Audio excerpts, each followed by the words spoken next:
Hi friends, welcome back. எல்லோரும் எப்படி இருக்கீங்க? இன்றைக்கி நம்ம ஒரு ரெசிபி வீடியோ தான் பார்க்க போகிறோம். ரொம்ப நாள் ஆச்சு ரெசிபி வீடியோஸ் போட்டு. இன்றைக்கி சூப்பரான ஒரு சாக்லேட் ட்ரஃபிள் கேக்கோட ரெசிபி தான் பார்க்க போகிறோம். நிறைய ட்ரஃபிள் கேக்கோட ரெசிபிஸ் நான் போட்டிருக்கேன். இது ஒரிஜினல் சாக்லேட் ட்ரஃபிள் கேக்கோட ரெசிபி. விப்பிங் க்ரீம் இல்லாமல் பண்ணுறது. இது எப்படி பண்ணுறதுன்னு வாங்க பார்க்கலாம். நிறைய பேர் விப்பிங் க்ரீம் கிடைக்கலன்னு சொல்கிறீங்களா? அவங்க எல்லாமே இந்த கேக் ரெசிபியை கண்டிப்பாக ட்ரை பண்ணி பாருங்கள். இப்போ எப்படி பண்ணுறதுன்னு பார்க்கலாம். ஒரு ட்ரையான பவுலில் நான் 400 கிராம் அளவுக்கு டார்க் சாக்லேட் எடுத்திருக்கேன். இது கூட 200 ml அளவுக்கு நான் ஃப்ரெஷ் க்ரீம் சேர்த்துக்கிறேன். இந்த கேக்குக்கு நம்ம ஃப்ரெஷ் க்ரீம் தான் ஆட் பண்ணணும். ஃப்ரெஷ் க்ரீம்க்கு பதிலாக விப்பிங் க்ரீம் ஆட் பண்ணலாமான்னு கேட்பீங்க. விப்பிங் க்ரீம் ரொம்ப லூஸ் ஆகிடும் ட்ரஃபிள், அதனால் ஃப்ரெஷ் க்ரீம் ஆட் பண்ணிக்கோங்க. 2:1 ரேஷியோவில் நான் எடுத்திருக்கேன். இதை டபுள் பாயிலிங் மெத்தடில் மெல்ட் பண்ணி எடுத்துகிட்டு வந்துடுறேன். இப்போ இது ரெண்டையுமே டபுள் பாயிலிங் மெத்தடில் மெல்ட் பண்ணி எடுத்துகிட்டு வந்துட்டேன். இப்போ நம்ம சாக்லேட் ட்ரஃபிள் ரெடி ஆகிடுச்சு. இதை ஓவர் நைட் நம்ம வைக்க போகிறோம். அடுத்த நாள் நம்ம கேக் பண்ணி ஐசிங் பண்ணிக்கலாம். ஒரு கிளிங் ரேப் போட்டு கவர் பண்ணி வச்சுக்கலாம். அடுத்ததாக சாக்லேட் ஸ்பஞ்ச் பண்ணிக்கலாம். 3/4 கப் அளவுக்கு மைதா மாவு, 1/4 cup dark cocoa powder, 1 teaspoon baking powder, 1/2 teaspoon baking soda, ஒரு பிஞ்ச் உப்பு சேர்த்து நல்லா சலிச்சு எடுத்துக்கலாம். சலிச்சு எடுத்ததுக்கப்புறம் மிக்ஸ் பண்ணி வச்சிடலாம். நம்ம கேக்குக்கான ட்ரை இன்க்ரீடியன்ஸ் ரெடி ஆகிடுச்சு. இது ஒரு ஓரமாக எடுத்து வச்சிடலாம். அடுத்ததாக நீங்கள் கொக்கோ பவுடர் யூஸ் பண்ணும்போது டார்க் கொக்கோ பவுடர் யூஸ் பண்ணிக்கோங்க. இப்போ அடுத்ததாக ஒரு க்ளீனான பவுலில் நான் 4 முட்டை எடுத்திருக்கேன். 1 டீஸ்பூன் வெனிலா எசன்ஸ் சேர்த்து நம்ம பீட் பண்ண ஆரம்பிச்சிடலாம். இப்போ முட்டை கொஞ்சமாக பீட் ஆகிட்டு இருக்க டைமில் நான் இங்கே 1 கப் அளவுக்கு பொடி பண்ண சர்க்கரை எடுத்திருக்கேன். அதை கொஞ்சம் கொஞ்சமாக சேர்த்து நம்ம ஒரு 4லேருந்து 5 நிமிஷம் வரைக்கும் பீட் பண்ணிக்கலாம். முட்டையோட எல்லோ கலர்லாம் மாறி பியூர் ஒயிட் கலரில் வரணும், ஃப்ளஃபியாக இருக்கணும். அது வரைக்கும் நம்ம பீட் பண்ணிக்க போகிறோம். முட்டை நல்லா ஃப்ளஃபியாக வந்தால் தான் கேக் சாஃப்டாக இருக்கும். அதனால் நல்லா பீட் பண்ணிக்கலாம்.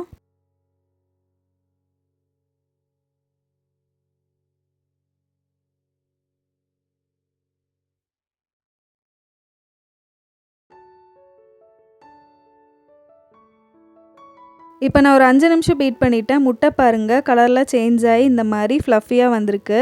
இப்போ இதில் நம்ம ஆயில் சேர்த்துக்க போகிறோம். நான் இங்கே 1/4 கப் அளவுக்கு சன்ஃப்ளவர் ஆயில் எடுத்திருக்கேன். அதை சேர்த்து நம்ம பீட் பண்ணிக்கலாம். ஆயில் சேர்த்ததுக்கப்புறம் லோ ஸ்பீடில் பீட் பண்ணிக்க போகிறோம்.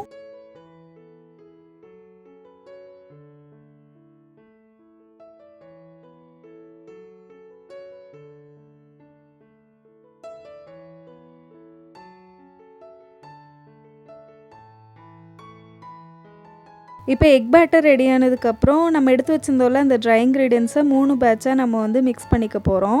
ஃபஸ்ட்டு ட்ரை இன்க்ரீடியன்ஸ் ஆட் பண்ணிக்கலாம். அதுக்கப்புறமா ஒரு 1/4 கப் அளவுக்கு சூடாக இருக்கிற பால் சேர்த்துக்கிறேன். சூடாக இருக்கிற பால் சேர்க்கும்போது நம்ம கொக்கோ பவுடருக்கு நல்ல கலர் கிடைக்கும்.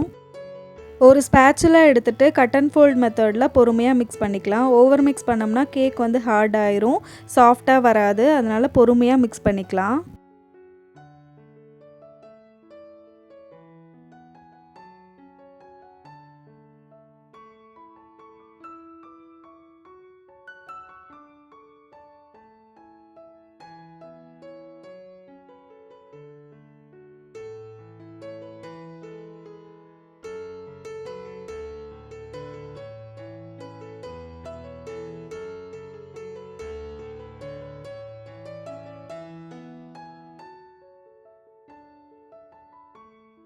நம்ம வெட் இன்க்ரீடியன்ஸ்லாம் பீட் பண்ணும்போதே ஒரு பாத்திரத்தை நான் 10 நிமிஷம் ப்ரீ ஹீட் பண்ணி அதுக்குள்ளே ஒரு ஸ்டாண்டு போட்டு வச்சுருந்தேன். அதுக்குள்ளே இறக்கி வச்சு நம்ம பேக் பண்ணி எடுக்க போகிறோம். ஓவன் இருந்ததுன்னா 180 டிகிரியில் 10 நிமிஷம் ப்ரீ ஹீட் பண்ணிவிட்டு ஒரு 40 நிமிஷம் வரைக்கும் பேக் பண்ணி எடுத்துக்கலாம்.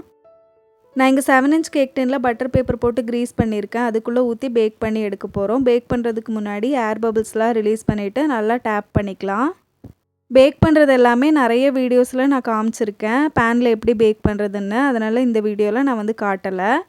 இப்போ ஒரு 40 நிமிஷத்துக்கு அப்புறம் கேக் சூப்பராக சாஃப்டாக பேக் ஆகி வந்திருக்கு. ரொம்ப சாஃப்டாக இருக்குது.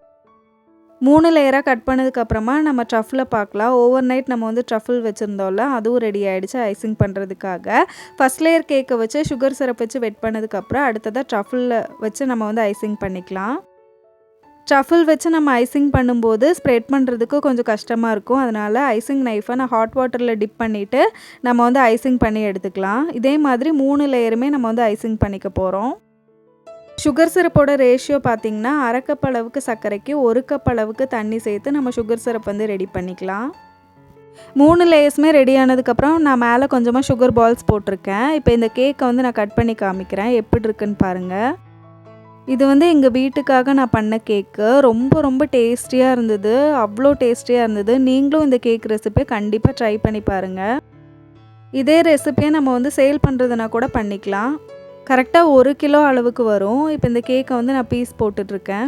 அவ்வளோதான் ஃப்ரெண்ட்ஸ், சூப்பரான சாக்லேட் ட்ரஃபிள் கேக் வந்து ரெடி ஆகிடுச்சு. இது என்னோடய ஃபேவரட் கேக் ஆகிடுச்சு. ரொம்ப டேஸ்டியாக இருந்தது. நம்ம சேனலை ஃபஸ்ட் டைம் பார்க்குறீங்கன்னா சப்ஸ்கிரைப் பண்ணி சப்போர்ட் பண்ணுங்கள். தொடர்ந்து பேக்கிங் வீடியோஸ் வந்து ஃபஸ்ட்லேருந்து பேக்கிங் கிளாஸ் போடலான்னு இருக்கேன். உங்களுக்கு பேக்கிங் கிளாஸ் வேணும்னா கீழே வந்து கமெண்ட் பண்ணுங்கள். தேங்க்யூ.